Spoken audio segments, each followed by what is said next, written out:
Derniers instants avant le grand pas. Miguel Ángel, 27 ans, est nerveux, un peu hésitant. Il est latino-américain, élevé dans la tradition catholique, mais aujourd'hui, il va se convertir.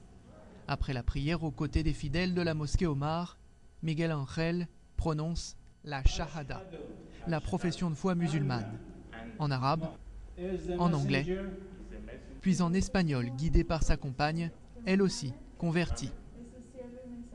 Pour Miguel, c'est un retour aux sources de la culture espagnole, marquée par l'influence des Maures. Nous autres latino-américains avons des racines arabes, donc il y a un lien de fait entre ces deux cultures.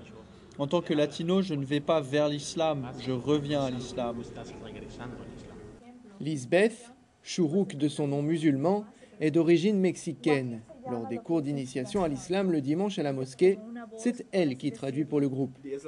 Selon elle, l'islam a toutes les qualités du catholicisme, sans ses défauts. Il n'y a pas tout le dogme, tous les personnages et les images de la Bible. Il n'y a que l'amour de Dieu.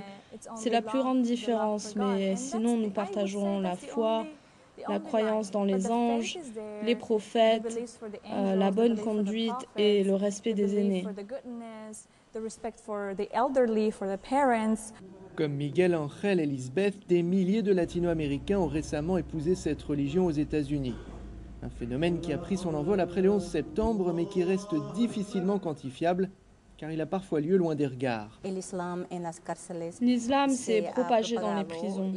Ça a commencé par les Afro-Américains et s'est étendu aux Latinos.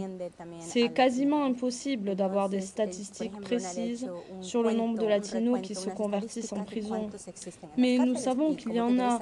Et comme vous le savez, aux États-Unis, les minorités les plus représentées en prison sont les Noirs américains et les Hispaniques.